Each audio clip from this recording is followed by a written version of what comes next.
एक प्रोसेस है living organism में जिसे कहा जाता है सेलुलर रेस्पिरेशन। सेलुलर रेस्पिरेशन में हम सबको मालूम है कि होता क्या है, ग्लूकोज मॉलिक्यूल हमेशा टूटता है किसमें, दो पायरुवेट मॉलिक्यूल्स में।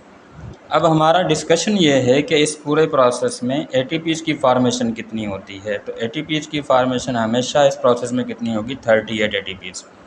अब 38 एटीपीज़ की कैलकुलेशन जो है वो हमेशा हम थोड़ी सी कंफ्यूज हो जाते हैं।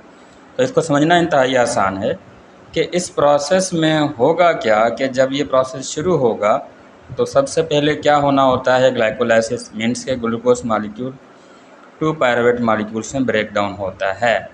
जब एक glucose molecule two pyruvate molecules में ब्रेक डाउन होगा तो हमें दो एटीपीज़ मिलेंगी। ये जिन्होंने पढ़ा होगा उनको मालूम है कि 4 जो हैं वो ग्रॉस होती हैं, 2 नेट होती हैं। तो हम 2 पे रहेंगे और इस प्रोसेस के दौरान 2 NADH बनते हैं। तो एक NADH 3 ATPs बनाएगा, तो टोटल कितने हो गए, 6। तो ग्लाइकोलाइसिस के प्रोसेस के दौरान 2 और 6 ATPs मिलके क्या बना लेंगे, हमारे पास 8 ATPs। अब इसके बाद क्या होता है, पायरुवेट मॉलिक्यूल क्या बनाएगा, एसिटल कोएंजाइम ए, जिसे हम लिंक रिएक्शन कहते हैं। इसमें एक पायरुवेट मॉलिक्यूल एक NADH मॉलिक्यूल बनाएगा जब वो एसिटल कोएंजाइम में उसने चेंज होना है। अब 2 पायरुवेट मॉलिक्यूल हैं तो 2 एसिटल कोएंजाइम बनेंगे तो 2 NADH बन गए। तो एक NADH 3 ATPs बनाएगा, तो 3 को 2 के साथ मल्टीप्लाई करते हैं तो 6 ATPs। फिर एसिटल कोएंजाइम एक इसमें जाएगा क्रेब्स साइकिल में।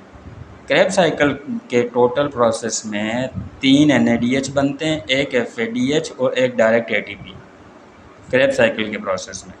अब हमें मालूम है कि एक NADH कितने बनाता है, ATPs, 3 ATPs।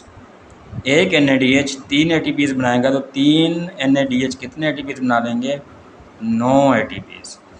एक FADH 2 ATPs बनाता है। तो इस प्रोसेस में एक FADH बना तो 2 ATPs बनेंगे।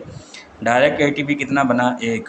तो 2, 9, 2 और 1 टोटल कितने हो गए, 12। अब ये क्रेब्स साइकिल ग्लूकोज मॉलिक्यूल को जब तो हम पायरुवेट से क्रेब्स साइकिल में लेके जाते हैं तो ये 2 मरतबा चलेगी, क्योंकि पायरुवेट मॉलिक्यूल कितने बने, 2 बने।